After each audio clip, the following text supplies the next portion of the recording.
Okay, we're ready for math today, boys and girls. We're going to start with our Saxon worksheets. Go ahead and pull this out. We are on lesson, let me see if I can turn to the right one. Nope, that's not it.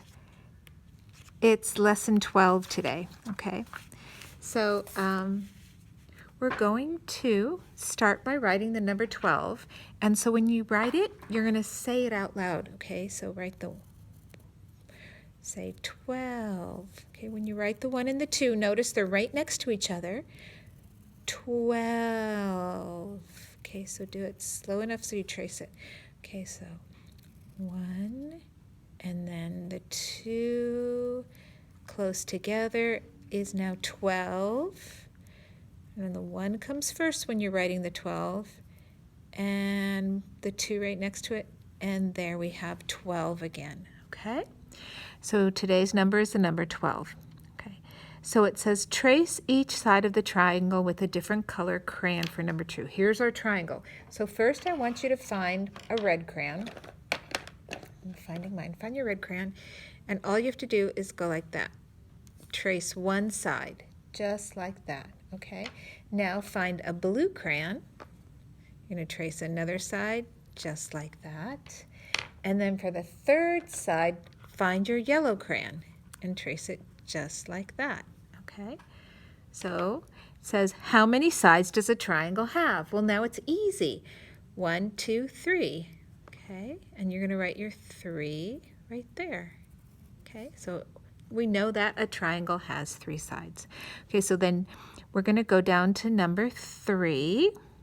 Okay, it says, how many shapes are in each row of the graph? So this is kind of like our weather graph, but it's going sideways, okay? So since we've been doing our weather graph, this should look really familiar to you. So we have to write the number in each row we're going to count and write the number right here, okay? So let's count the triangles first. Count with me. 1, 2, 3, 4, 5. Okay, so I have to write a 5 right here. You write 5 on your paper.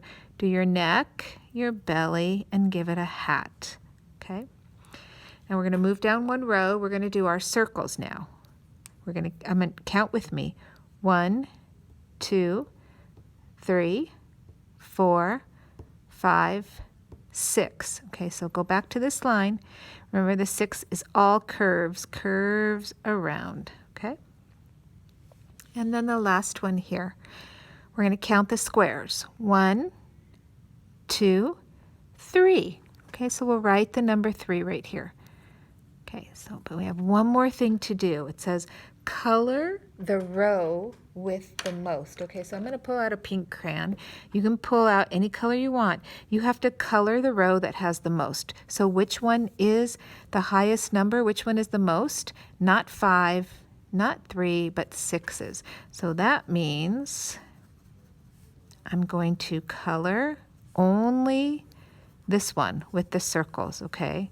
Because this is the one that has the most. It's kind of nice that they did it with the circles because the circles are the easiest ones for me to color. So choose a color and color those all in, okay? And then you have a question down here, this is easy because we've already written it right here. It says, how many circles are on the graph? Well, we know we've already written it right there. We don't even have to count again. We know that it's 6 circles, okay? Now, the very last question here says, use the weather graph to answer this question. So we're going to use my weather graph, okay? So I'm going to open it, okay? Because this is like our classroom graph. So it says, what type of weather has your classroom, which is with Miss Clutie, had the most often? We have to draw that symbol. So if you look here, the one that I've had the most often is the windy weather. So I'm going to show you how to draw that. I was trying to think, how am I going to show you how to draw that? So if you just draw a stick, and then if you draw, let me see, and then it's kind of like you draw almost like a star coming out, like one here, and is this how you do that? Yep, this here, and this here, and this here. Then you connect the ends of that. Well, anyways, that kind of makes a leaf. Anyways, and then just make some swirling lines around it, and we'll know that that's our windy weather. Okay, you might draw a better leaf than me, but if you look on your weather chart, that's a leaf blowing in the wind. Sorry, mine didn't come out better than that, but anyway, go ahead and finish that up and give yourself an exit ticket.